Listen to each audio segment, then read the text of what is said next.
to wafer soul is catch up the tempo to show. You'll find the weight is swaying, swaying the beauty swing, crying like a light and rain, a stirring and dramatic wind, wearing a masked thing, belongs to Halloween.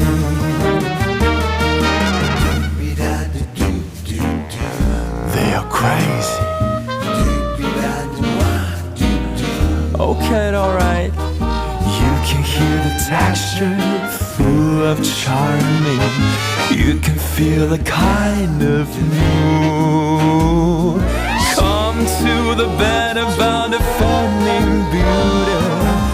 Find a place to sit down. Feel the basic rhythm and just your pitch. Prepare yourself for a dream. She wants to win.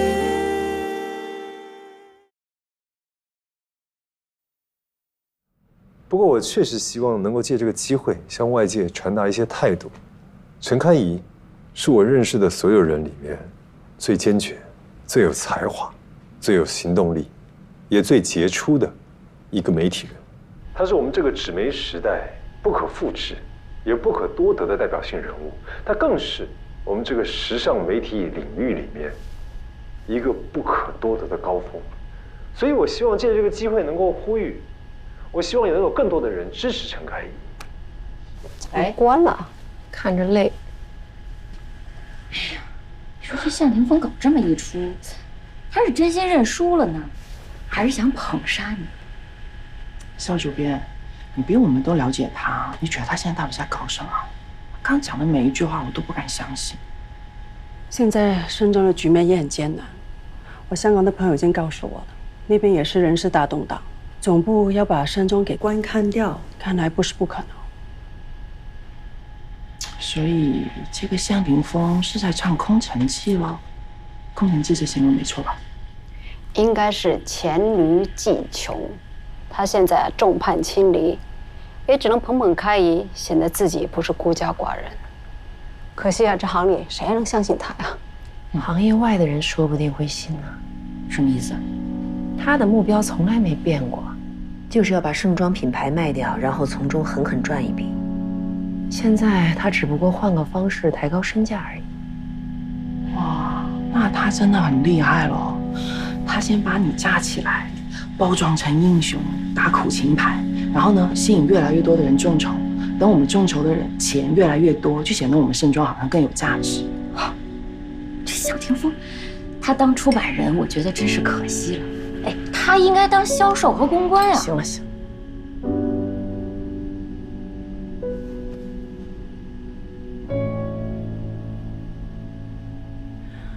我觉得我们现在不应该考虑他。按现在这个局面来说，我们要做最坏的打算。如果总部真的要把盛装全部关看，那我们众筹该怎么办？我们筹钱就是为了要收购盛装，如果盛装没了，我们收购的主题就没了，那我们筹的钱该怎么算呢？所以我们要在观看之前，把那些收购的细节跟法方聊好。还要必须在向霆锋卖掉盛装之前。不过现在看起来，他比我们着急啊。将来陈开怡能够重回盛装，跟我一起并肩作战。毕竟过去的都已经过去了，而未来每一刻都是崭新的。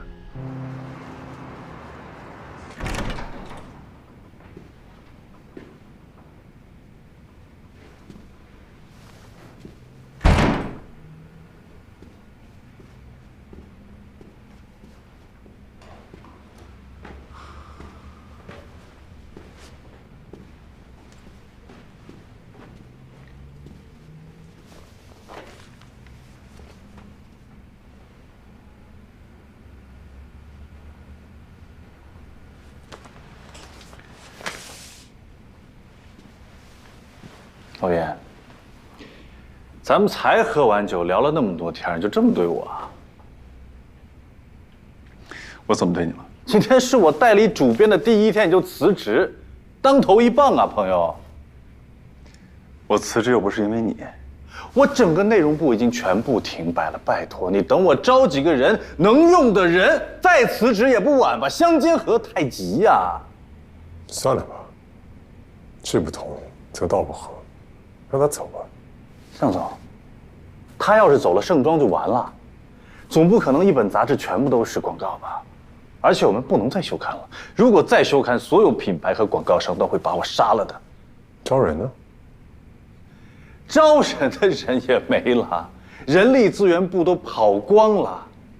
严凯在这个行业里是有名的，如果他走了，就等于告诉整个行业，我们盛装已经全部完蛋了。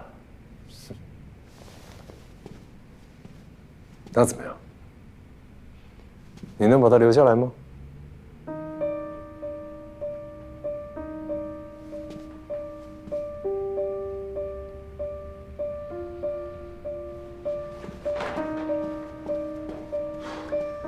该说的我刚才都已经说完了。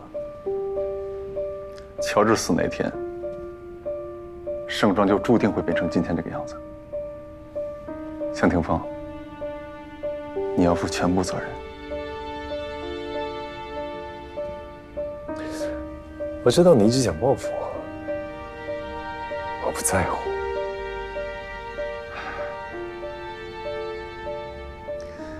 我之前确实这么想，也是这么做的。但是后来我慢慢发现，报复你这件事情其实没那么重要。和乔治、陈开一比，你根本就什么都不是。但是呢，让你在这个行业里无法立足，是重要的。不是为了报复你啊，是因为你确实不配。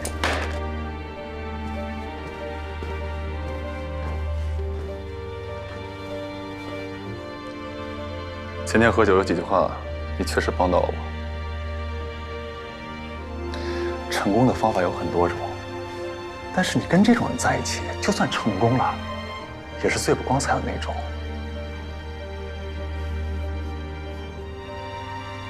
就算全世界所有人都只看结果，你在这个过程里面也会备受折磨。老罗，如果你还真的想做点什么事情出来的话，我劝你啊，离这种远点。辞职就辞职，你放那么多狠话干嘛呀？我现在想好好做盛装，你能留下来吗？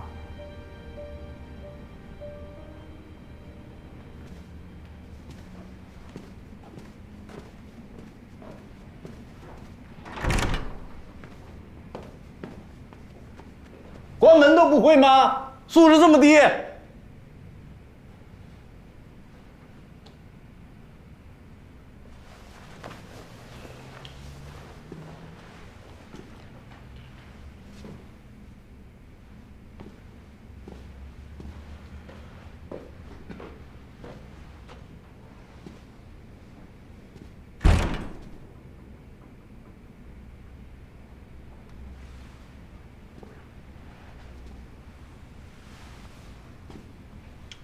向总，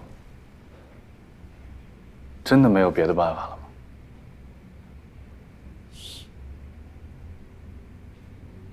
你不愿意，我愿意。你不相信我，我肯定是特别的相信你。那有什么问题？昨天晚上我想了一晚上。你说万一是万一啊？如果安东尼他忽悠我们，那怎么办？你害怕？怕？我可能还真的有一点怕了。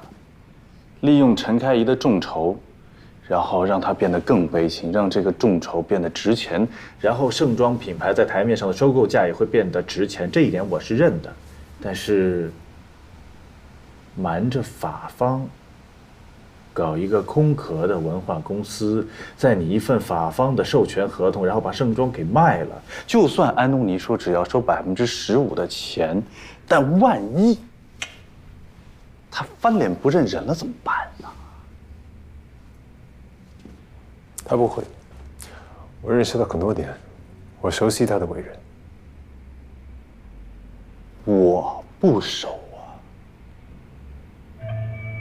所以你相信我就行了。但是让我注册一个空壳的文化公司当法人，法人我懂啊，就是一个公司万一出什么事，我的麻烦就大了。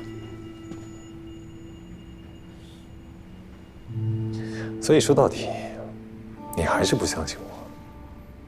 要不然这样，您当法人，我们两个合伙，我胆子小，你别把所有的责任都压在我的身上，好不好？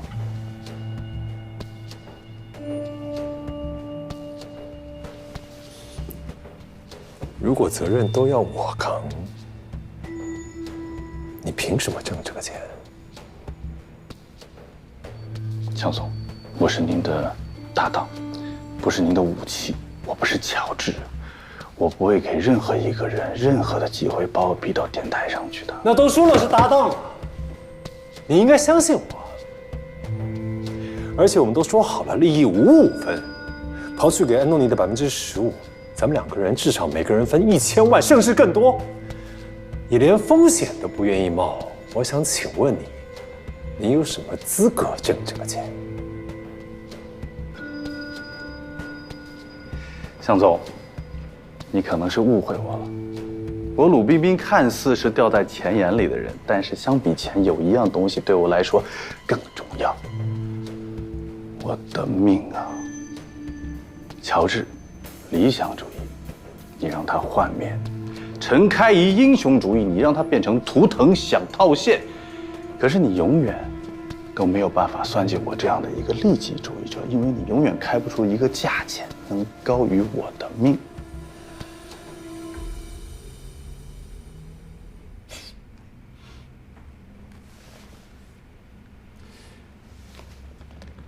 那我只能表示很遗憾，因为你错过了一个原本不属于你，但是有可能属于你的一个挣大钱的机会。在我看来，有2件事情影响了你的想法。第一，你还以为可以做好盛装，这从你跟严凯的对话当中就可以知道，你还在妄想去挽救一本无法挽救的杂志。你把主编的虚名看得比真金白银还重要的多。第二，不要说什么利己主义，千万不要学那些文化人乱拽词。你不是，你那叫懦弱。你懦弱到整间杂志社的人都瞧不起你。你履职主编，没有人欢迎；你下的每一道指令，没有人响应。在所有人眼里，你就是一个懦弱、自卑，每天戴着一个帽子的小丑。说到帽子，他们也只不过是你用来遮掩你的懦弱跟自卑的道具，你知道吗？你永远不会成功，因为你不受任何人尊重。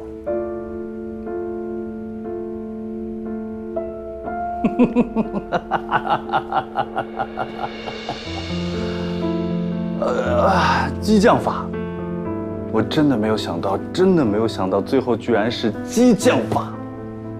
我终于知道，为什么我们2个人存在那么大的分歧，为什么我从骨子里永远没有办法相信你，因为你对这本杂志真的一点感情都没有，一点点都没有。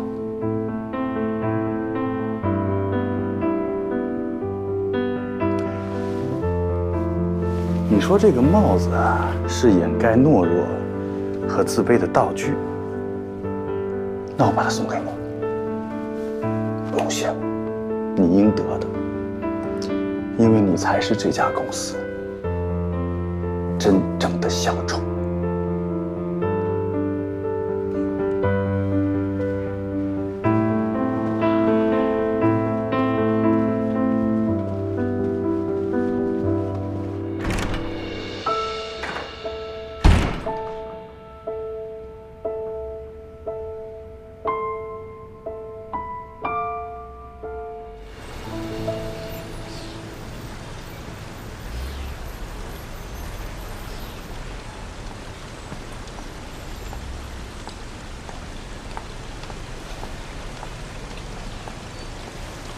怎么不上去啊？夏凌风已经出发了，咱们得快点。到底怎么了？神神秘秘的。具体情况车上说。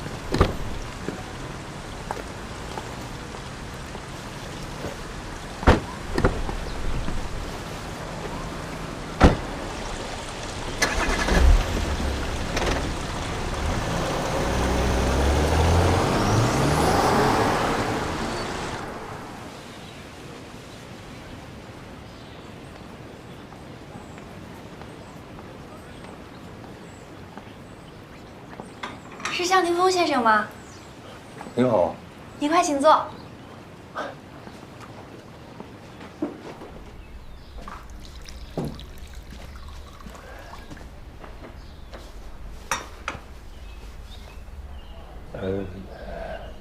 哦，红尘基金的万总，我叫他叔叔。之前我都是通过他跟您联系关于盛装收购的事情。是。我也不知道您喜欢喝什么茶，就自作主张泡了一壶白茶。您尝尝。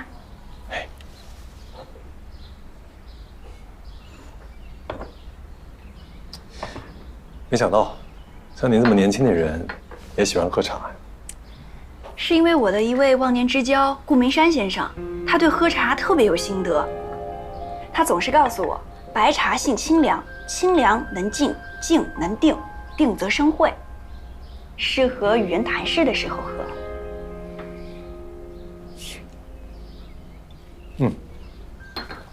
还未请教，您怎么称呼？刘子琪，家父是恒富地产的柳军。久仰久仰。让您等了我1周，特别不好意思。不会，要说等您1个月都没问题。等我1个月，盛装都没了，你还谈什么呀？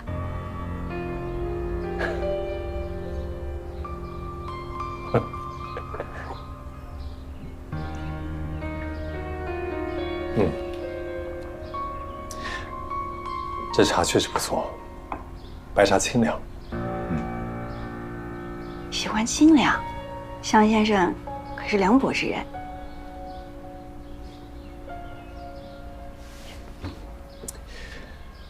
现在的情况，想必红尘基金的人都跟您交代完毕了。外头对于收购盛装的局势呢，可以说是瞬息万变。过去这1周，我也见了一些有收购意向的朋友，谈得非常愉快。毕竟，盛装是一本国际大刊。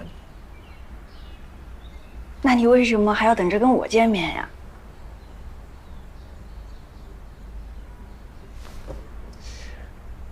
可能因为我还不够凉薄吧。我这个人重交情，当初提出这个借壳出售计划的人，正好您也认识，是您的忘年之交。我就是因为重这份交情，所以把这个机会留到了最后。当然了，现在跟当时的情况虽然有点差别，但是本质上区别不大。相反的，盛装有可能要被法国总部彻底放弃，所以现在正是抄底的好时候。是吗？但其实之前收购盛装的事情特别的简单，但不知道为什么被你跟陈开一弄得乱七八糟的。后来整个政府监管部门都开始关注了，所有感兴趣的资本也都往后退了。说句实在话，现在的盛装，食之无味，弃之可惜。那您为什么还要见我呢？喝茶。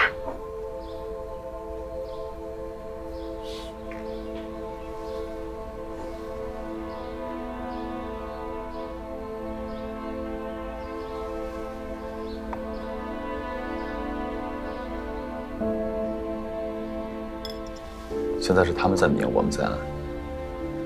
我就是想让你知道，当时他就是在这样的心情里面操纵我们的。他喜欢把别人当成他的棋子，对于这种喜欢操盘的人，最好的方法就是把他也变成棋子。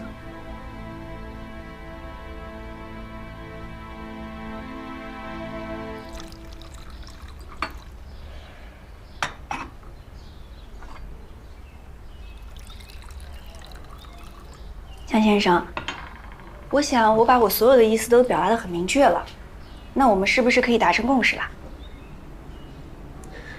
您既然决定收购盛庄，为什么还要我联合出资呢？现在情况是这样子的，之前我们的计划是低价进高价出，所有的买家都是现成的，但是现在情况不同了。坦白的讲，我可能是您能找到最后的一个买家。你说你在乎交情，我也在乎交情，但毕竟我们才第一次见面呀。如果您是因为不相信我可以给你看法国总部给我所有的授权文件，盛庄的经营许可权都在我这儿。哦，那倒不用，我是一个生意人，我又不是文化人。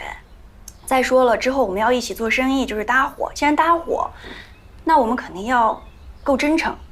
从小我爸就教我，如果你想看一个生意人够不够真诚，就看他愿不愿意真金白银的给你掏钱。如果不愿意掏钱的诚意啊，都是耍流氓。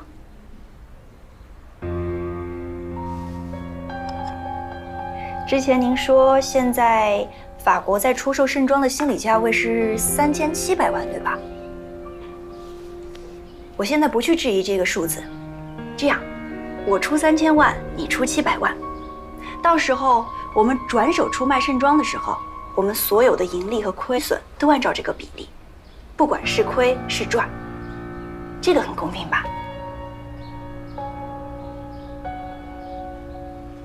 您不会想空手套白狼吧？这不像是你这种身份的人做得出来的啊！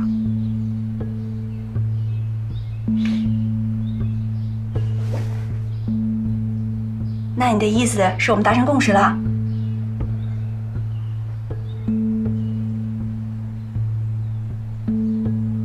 那我今天就以茶代酒，为了我们新的合作开始，干杯！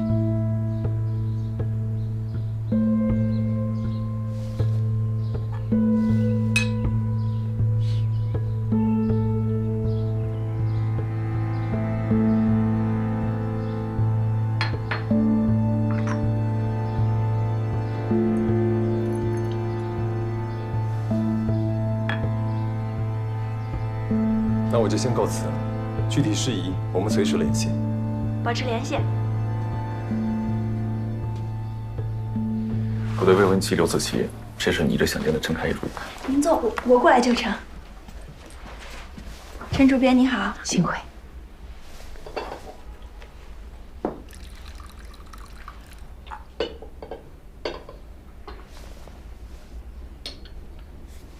我会尽快去巴黎。从现在的局面来看，这恐怕是最好的解决办法。如果这次谈不好收购盛庄的事情，我就不回来了。开一姐，我们不是都说得很清楚了吗？正是因为说得太清楚了，所以我必须要这么做。向霆锋已经进入了这个局，只要我们再有一点耐心，他一定会上钩。然后呢？让他身败名裂，从这个行业出去。再然后呢？把他逼到绝境，等着他一步一步走上天台，看着他跳下去。这是你想看到最后的画面吗？这就算给乔治真正的报仇了。这一切都是他自己选的，他已经走投无路了。我跟你说，他甚至想过让你死。你死了，盛庄众筹才会显得更加的悲壮。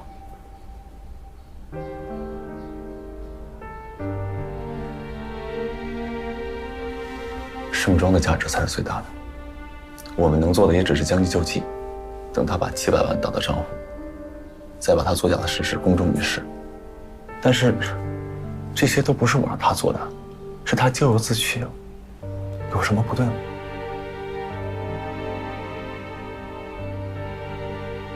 这个世界不是只有对或错的。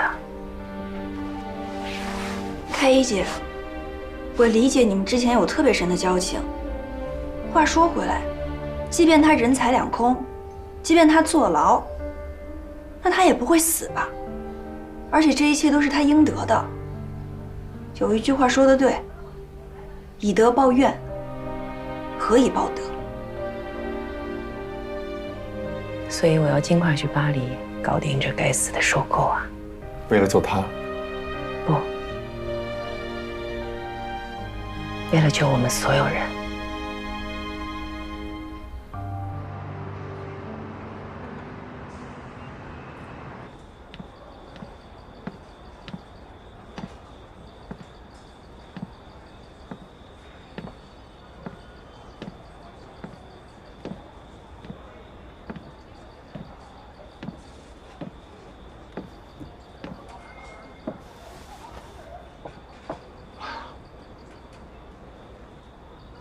想喝点什么吗？不用了。我没想到你会找我，我本来以为我再也见不到你了。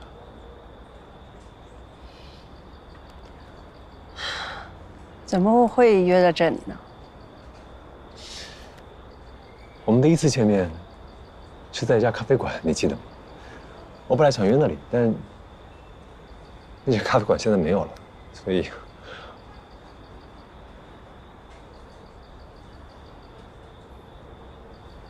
为什么主动找我？是因为陈开义的众筹那边出了什么问题吗？他那边挺顺利的，凌晨的飞机去巴黎。飞巴黎？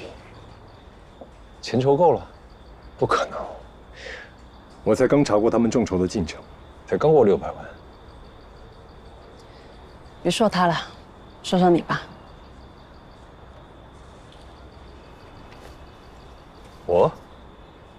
我没事儿，挺好的。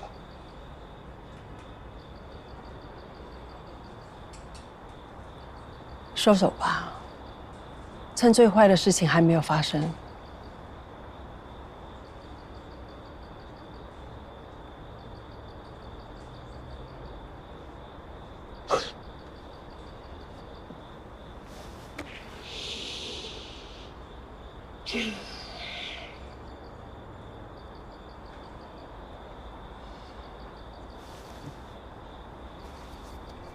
霆锋，霆锋，没事吧？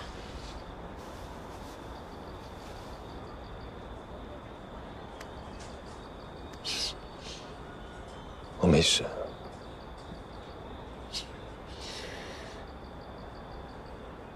陆冰冰，哎呀，陆冰冰也是个人才啊。君子难缠，小人好用，这句话可是你说的，现在还觉得好用吗？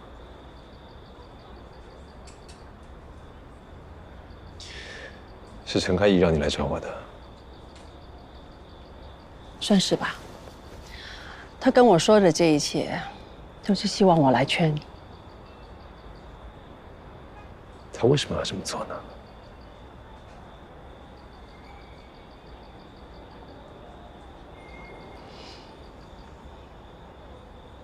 你能诚实的告诉我一件事吗？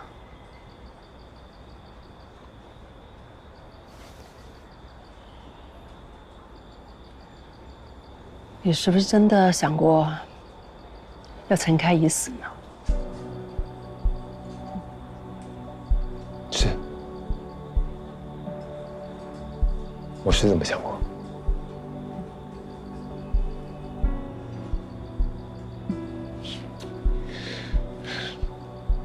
我可以诚实的告诉你所有的事情。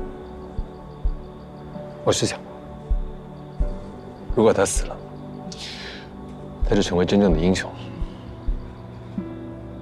如果他现在死了，他就真的成为一个图腾，身中的价值会高到超出我们的想象。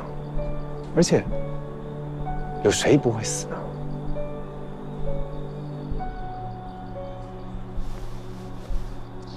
但他跟乔治不一样，似乎没有什么事情能够真正的打击到他，所以我也没有任何办法能够让他自己去死。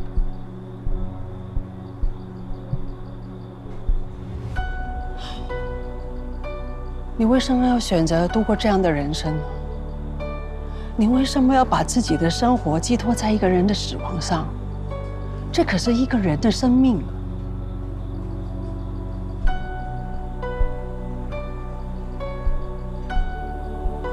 我想是因为人性的卑劣吧。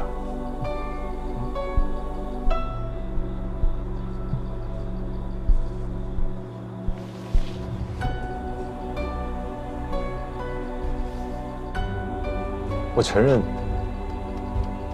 那是人性中极其卑劣的一部分。但是我回答不出来，就是你为什么要把人生或是把生活过成这样？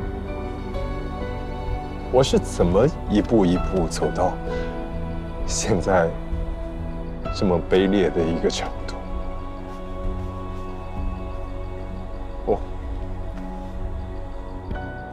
我回答不出来。也许随着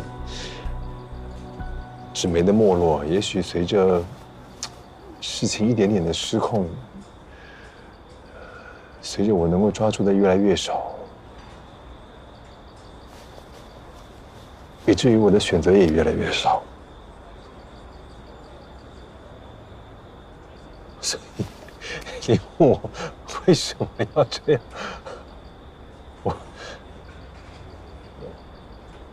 我真的很想回答你，可是我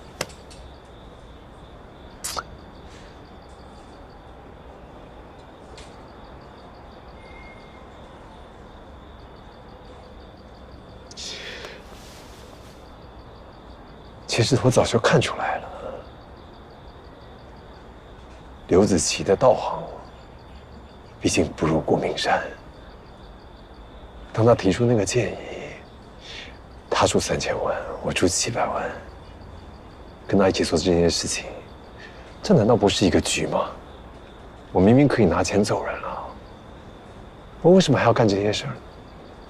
我早就看出来了。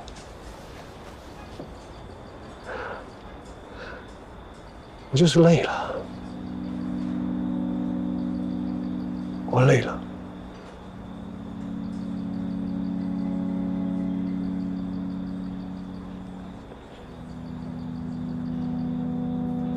如果能给我再一次选择的机会，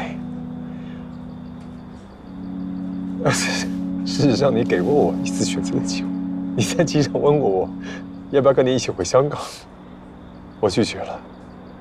那是因为我还以为我能够做点什么，还能够给你一点什么。我还以为我可以，我能够给你你想要的。我错了，对不起，我错得如此可笑。我没办法回答你为什么我现在这么卑劣，我都觉得我现在没有资格跟你在一起。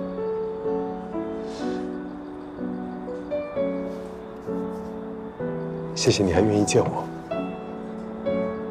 谢谢你告诉我这一切，谢谢你曾经爱过我。我希望你跟郑开怡能把盛庄越做越好。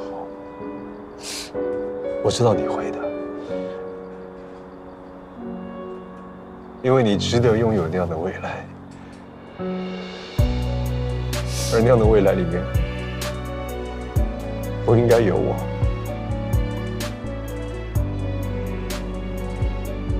所以，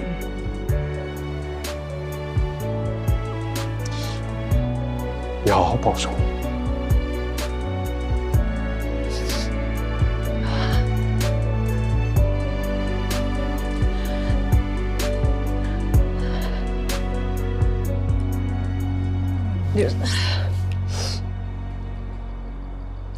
你说的我都听得懂，你也要好好保重。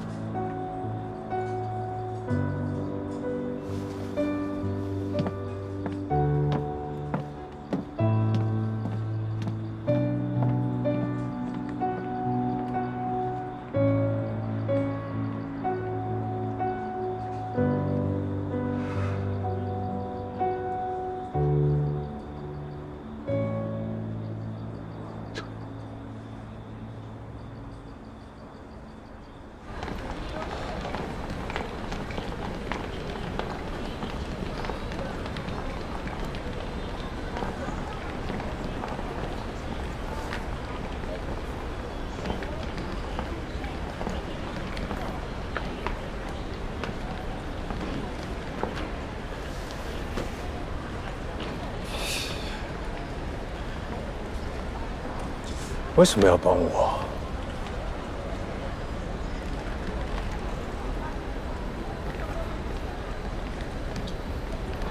我做这一切，其实跟你没什么关系。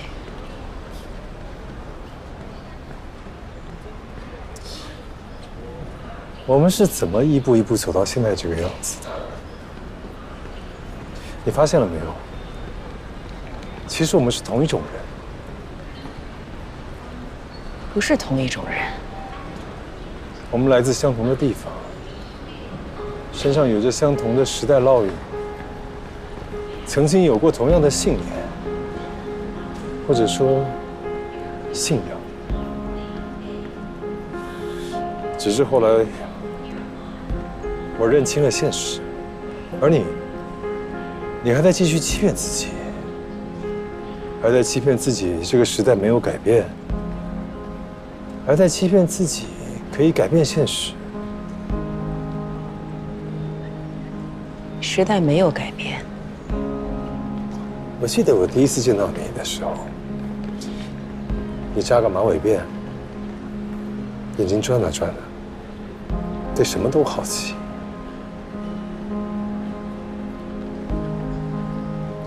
现在说这些都没有意义了。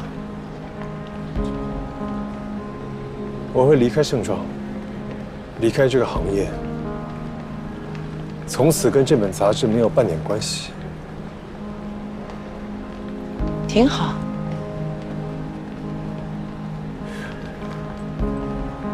我一直想住在一个院子大一点的房子，天气好的时候可以修剪草坪，或者是去湖边钓鱼，也挺好。你呢？你想做什么？用尽一切办法，把盛装继续做下去。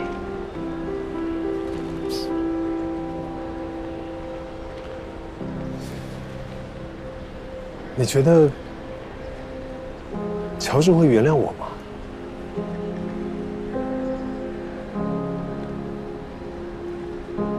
你觉得呢？我觉得，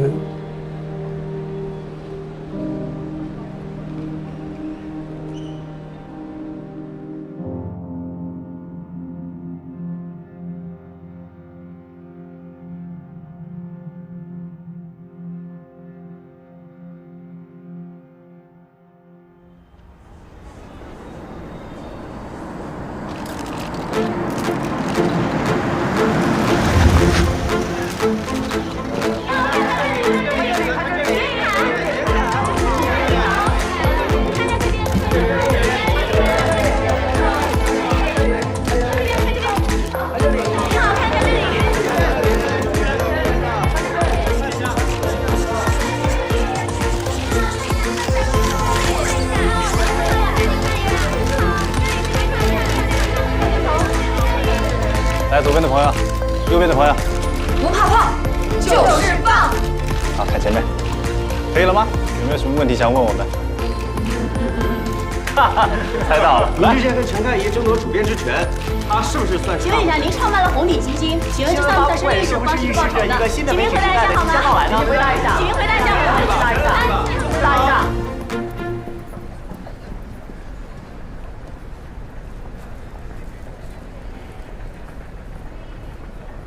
小李，今天晚上就是盛装的未来，你就是我们的未来。未来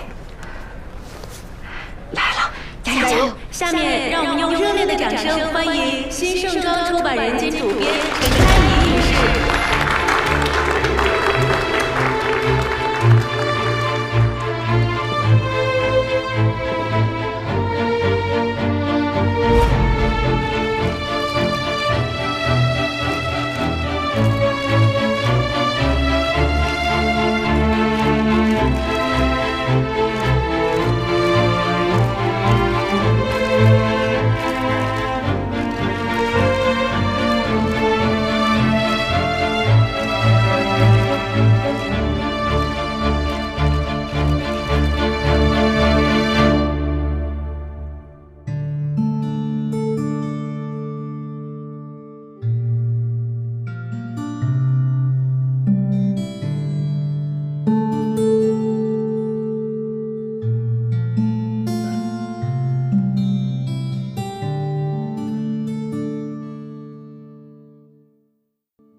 为什么觉得自己适合做专题编辑？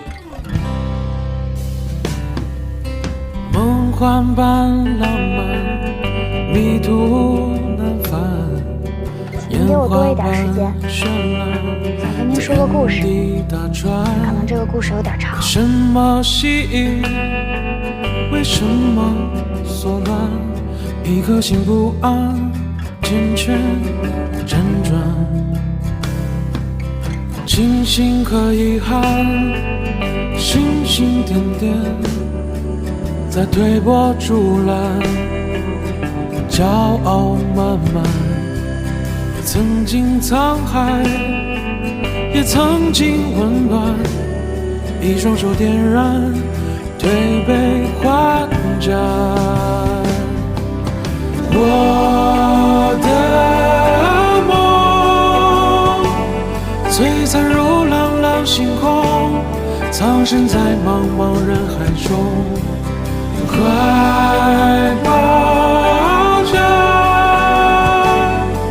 最初平凡的信仰，在一条少有人走的路上。